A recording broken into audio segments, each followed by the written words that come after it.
Well, hello and welcome to the Profit Express. I'm Tim Healy. I'm inviting you to join me each and every Wednesday so you could be prepared to win the battle for business.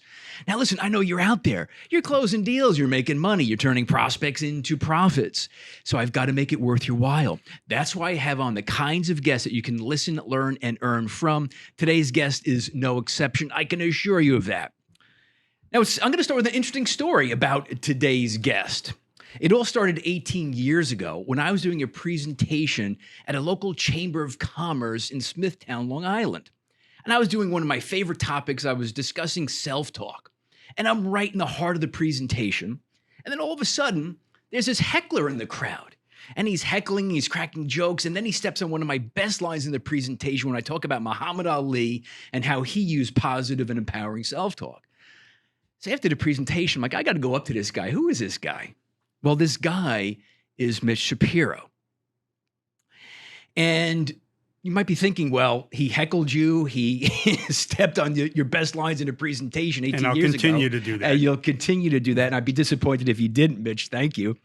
So you think, well, Tim, why are you having this guy on the show now? Well, I've had him on the show many times. And you'll understand why in just a moment. Mitch Shapiro, despite having a corny sense of humor, which you will see that as well and hear that as well, he has one of the biggest, most generous giving hearts of any human being that I know personally.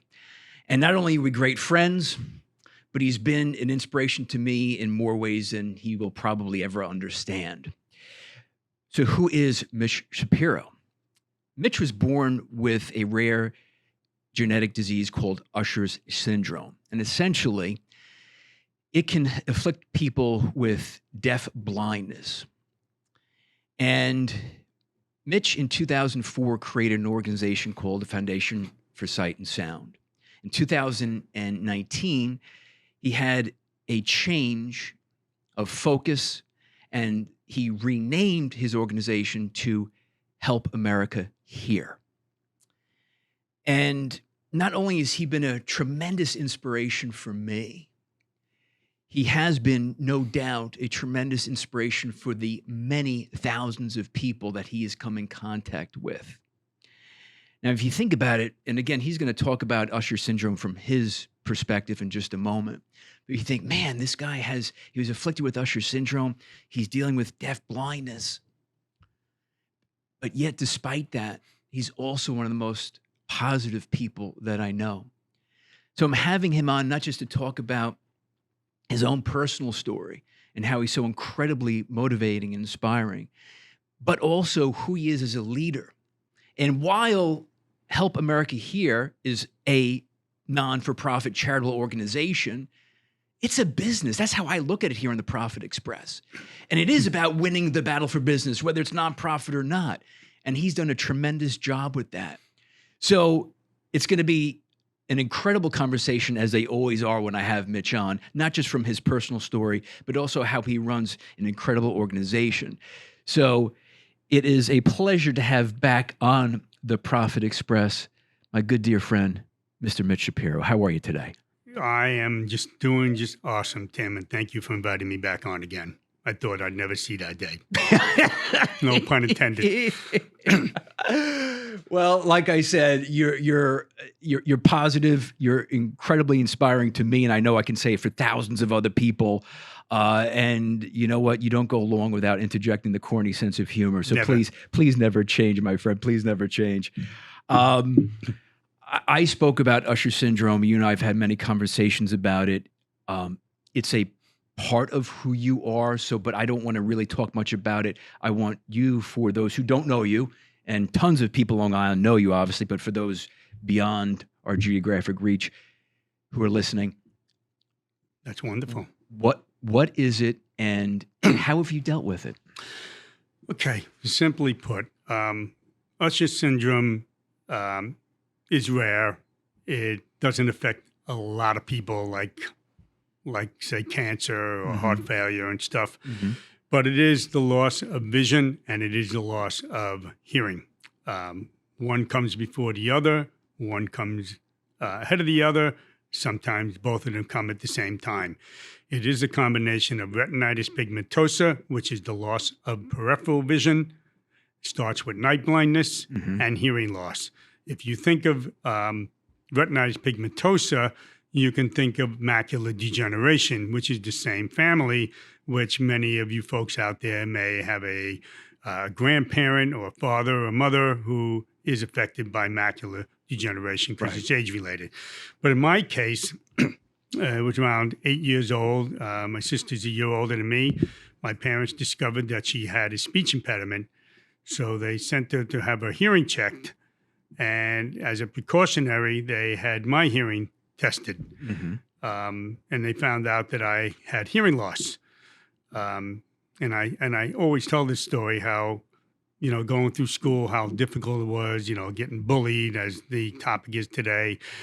And I always think about sixth grade Mhm. when I was in class and I don't remember exactly what happened. Somebody was making fun of me or something.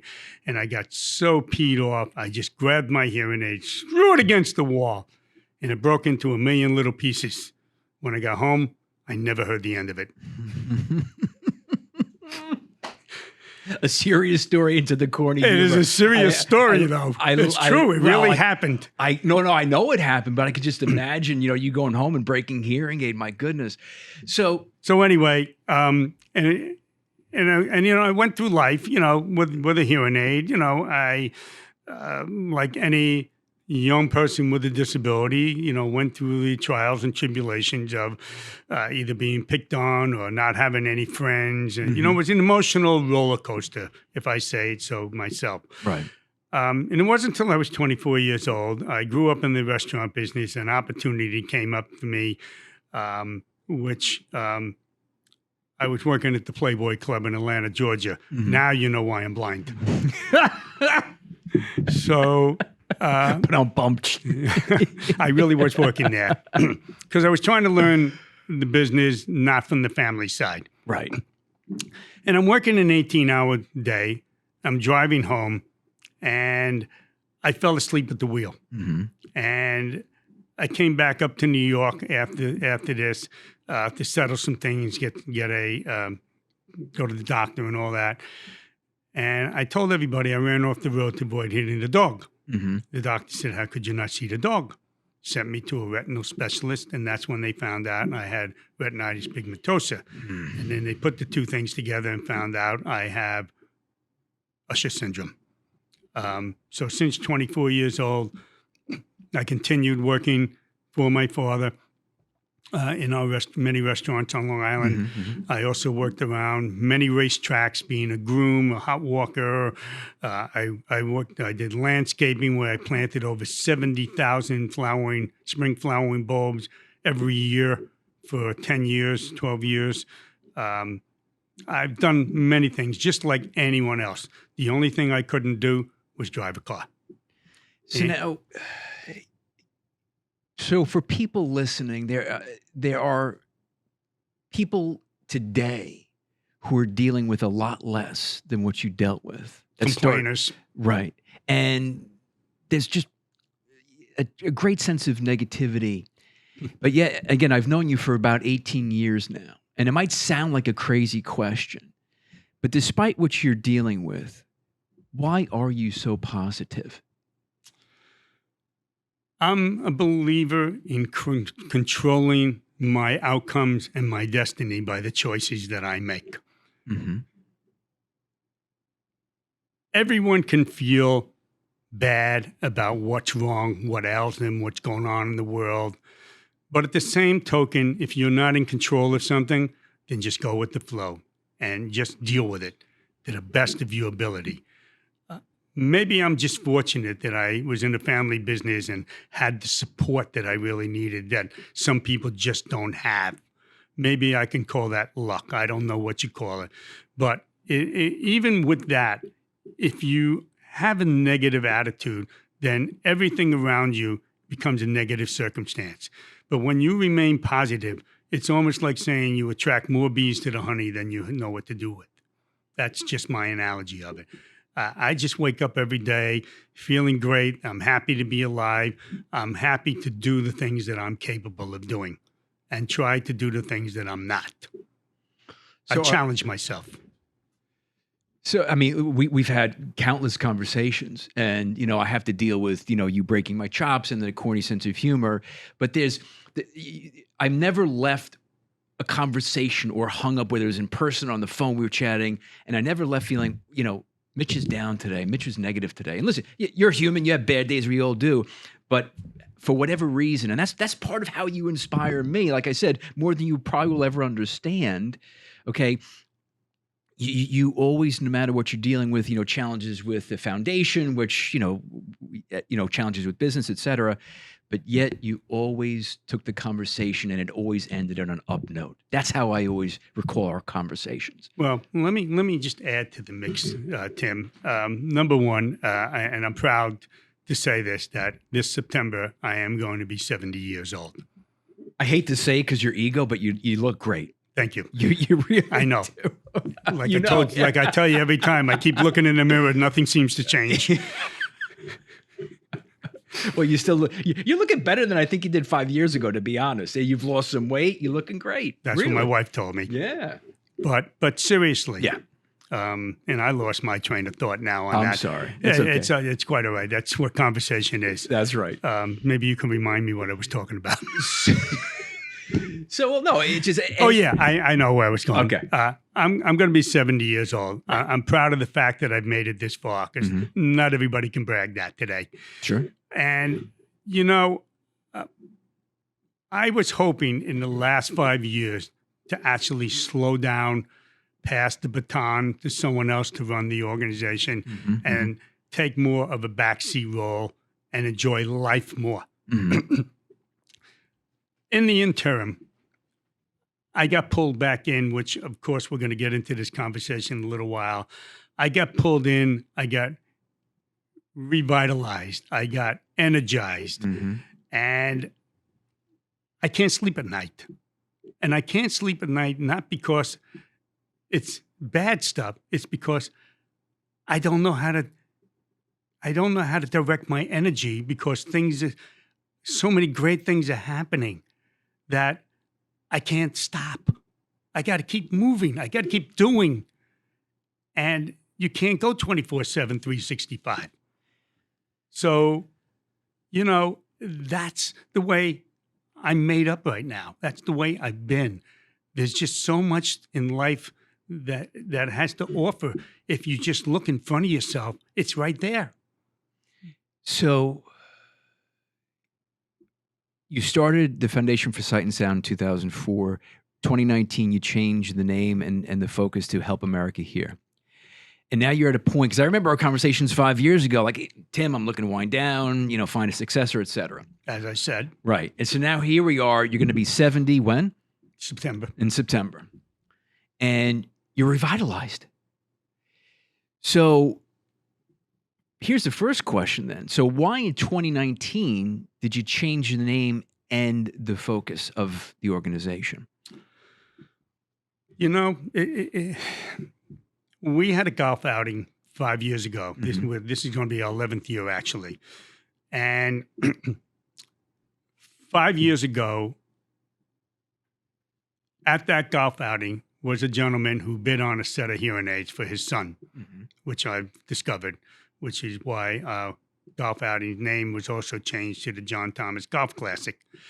I reached out to this gentleman, Greg Thomas, and simply asked him, would you consider letting me change the name of our golf outing to recognize your son as our new champion and, mascot or poster child, whatever you want to call it. I says, give it some thought. He didn't think about it. He just went right at it, and he was so happy about it. But that was around, 2017, 2018, something like that.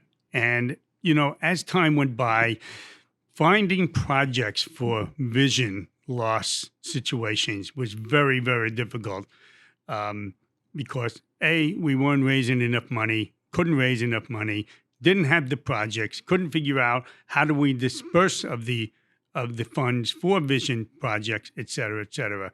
And I said, something? We can't be doing two different things. We have to focus on only one thing.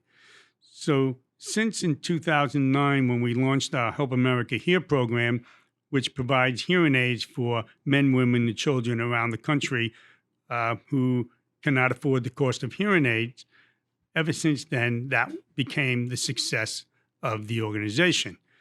And in addition, in 2011, we started a scholarship for hard of hearing high school seniors heading off to college for the first time.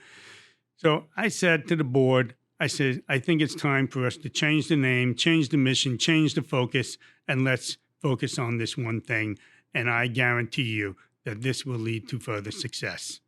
And as I said to you earlier, whether it's a not-for-profit or whether it's a regular for-profit business, you have to have a vision of where have you been, where you are now, and where do you choose to be down the road? How do you get there? And you have to keep thinking about it. You have to keep changing the patterns of what you're used to doing to what can you do to change the whole situation. It was a reinvention. Exactly. So it's funny because, again, people think, well, non-for-profits, it's not a for-profit. Obviously, we understand the clear distinction. It has a different focus. But to me, it's really running it very much like a business. It's about winning the battle for business. And one thing that you're saying here is, it was, Foundation for Sight and Sound. And then, as you're going through and you're getting involved and you're doing these events year after year, you realize that there's more power in focusing in this case, in the hearing, in the Help America Hear. And it's just like so many businesses. If a business gets splintered, they're often not nearly as successful. Exactly. But you see, again, a for-profit a not-for-profit basically means you're tax exempt from so many different things that for-profits are. Right. You're still a company, like you said. You're still a corporation. You still have to go by the laws that guide you. Mm-hmm. And people who are involved in a charitable endeavor, especially on the board, are the shepherds that help direct the money to what the purpose of it is supposed to be used for, of which we can actually show people exactly where their money is going. Shepherds. I like that term in particular, shepherds. Listen, we've spoke about it many times over the years, and it's true of any organization. You have been blessed recently by the people who are now involved. And you have a very interesting analogy as to who you have now versus who you used to have. Can you share that? Sure. And even as corny as that is, oh, yeah. I love to say that nowadays I have more doers than I have Johnny Walkers. And it's just a way of saying that the people that are involved now are inspired by what we do, and they are very passionate about what we do. I would probably say the two longest board members that I have are Dave Carr, mm-hmm. who is the president of the organization and the co-founder of our program, mm-hmm. And David Gustin, who has been our original golf chairperson, and he just stepped down last year after being honored last year's golf outing.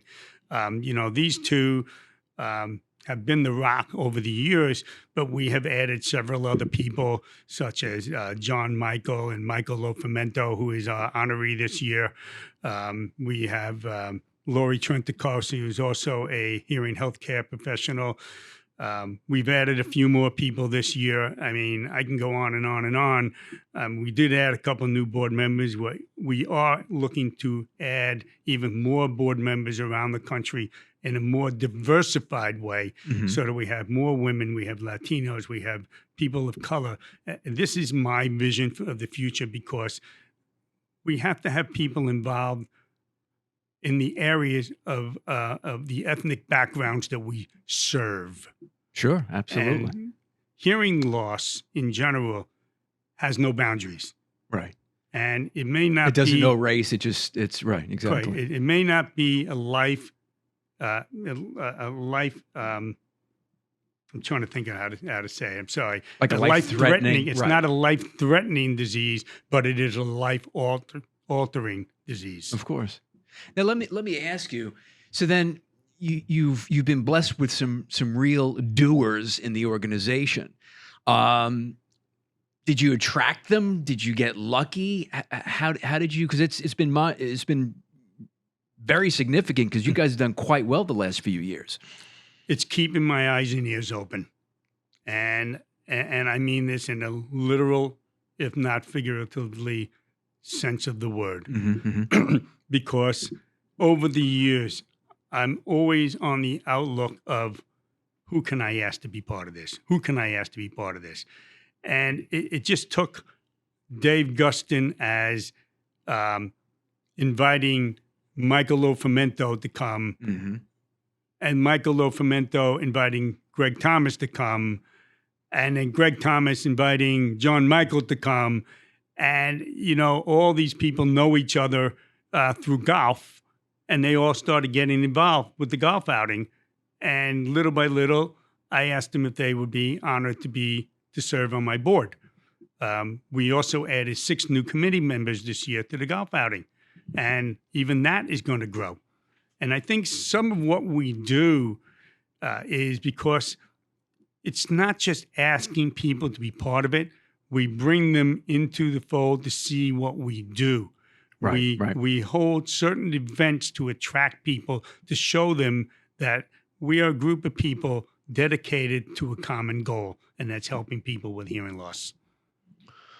So I think I mentioned it earlier. In the United States, there's almost 2 million charitable non-for-profit organizations.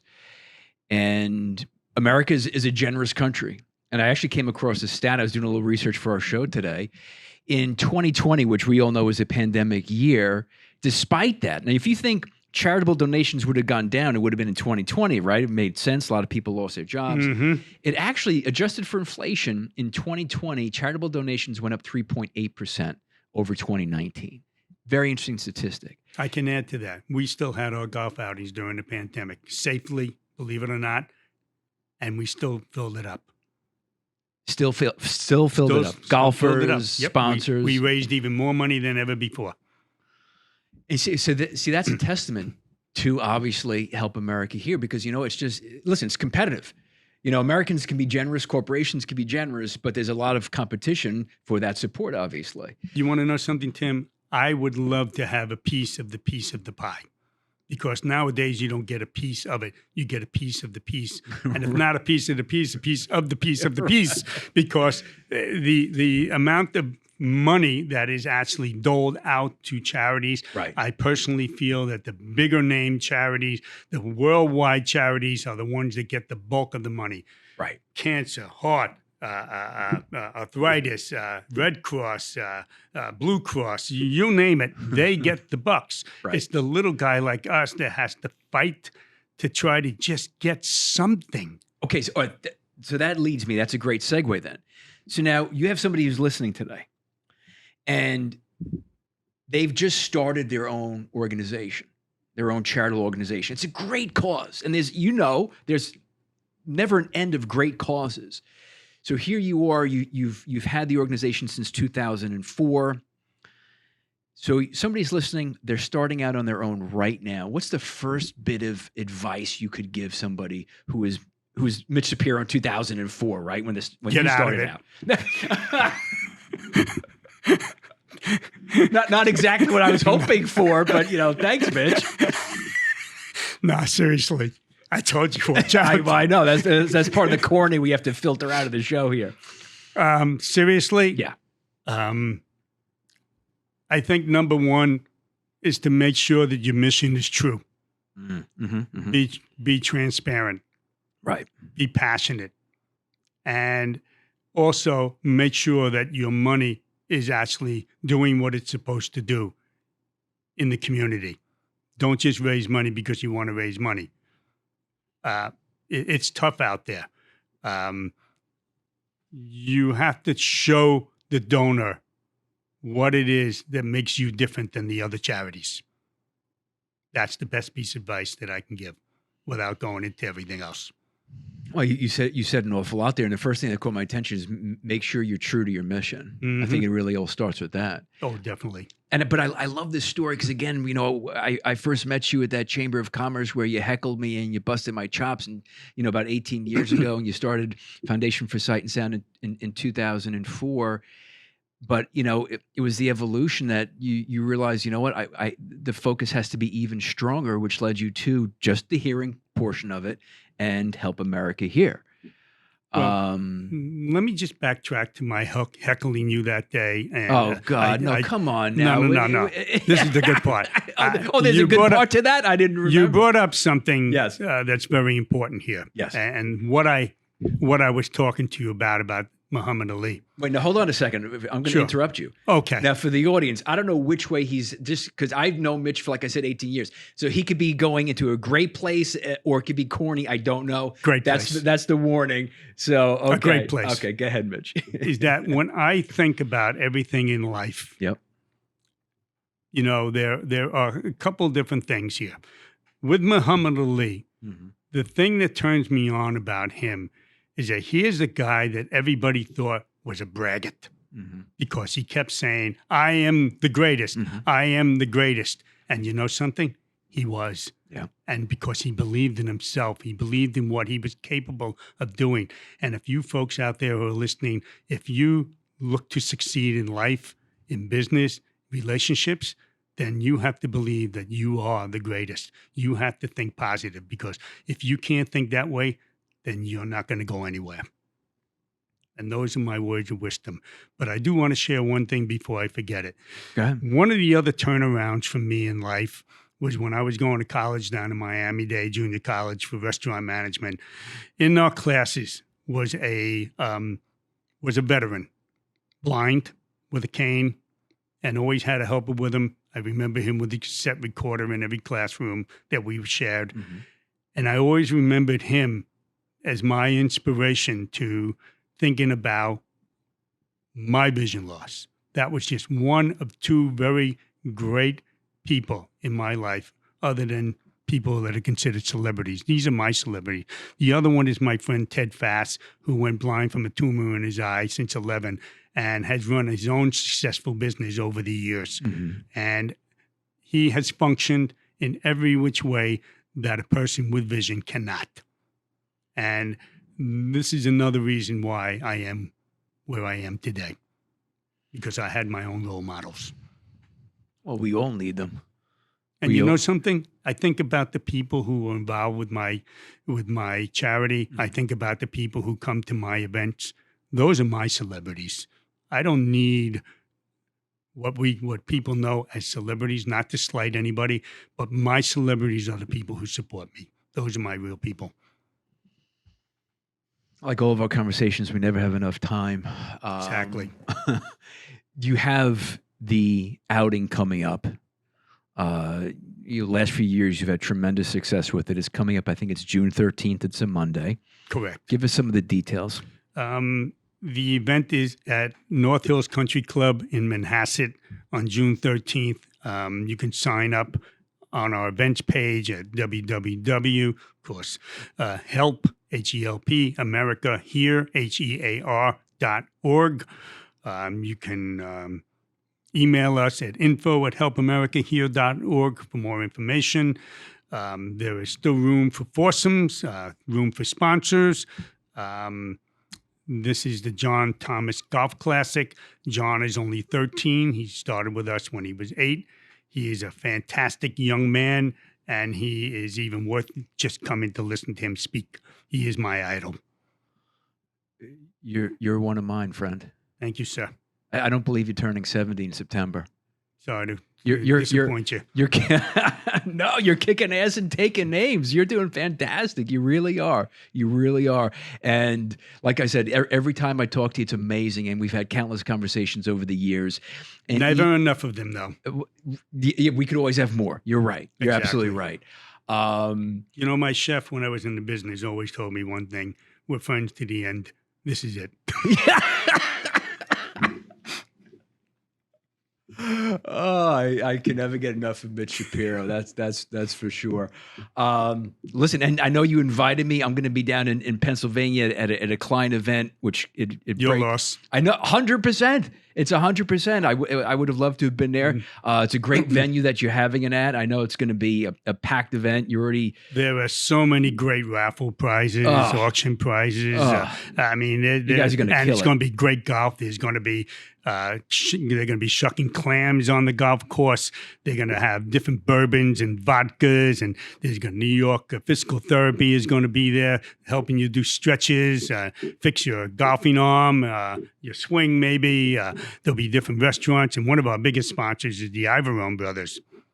Yeah. They're our biggest supporters right now. So it looks like you have every facet covered. I mean, it sounds like it's going to be a fantastic. Well, I know it's going to be a fantastic event. It is already. I mean, we're almost sold out of golfers. So if you want to golf, and there's this more, is a great and more way than to a support month us. to go. Yeah, absolutely. Listen, thanks for doing what you do. Thank you for having me on. My pleasure. Thanks for when I call. I know I'm bad. You know, you're always the good one, and I always take forever to get back. But hey, thanks for picking up the call. I know how to build relationships, young man. Yes, you do. I know how to keep in touch with people. That's why 18 years later, we're still friends. We're still talking, and we're on the Profit Express. Mitch, thanks so much. Thanks, buddy. And this is the Profit Express. Heads up every Wednesday for great shows like the one I just had with longtime friend Mitch Shapiro, founder and CEO of Help America Here. And again, he's got his great golf outing event on June the 13th. And it's helpamericahere.org, right, Mitch? Okay. That's correct. Okay. For more information and details, certainly go to his website. And we always have to thank those who are near and dear to our hearts to sponsor, like Corbett Public Relations, protecting and promoting businesses and brands for over 30 years. They're great folks out there at Corbett PR. Visit them at corbettpr.com. That's CORBETTPR.com. And until next time, each and every day, let's go out together to win the battle for business.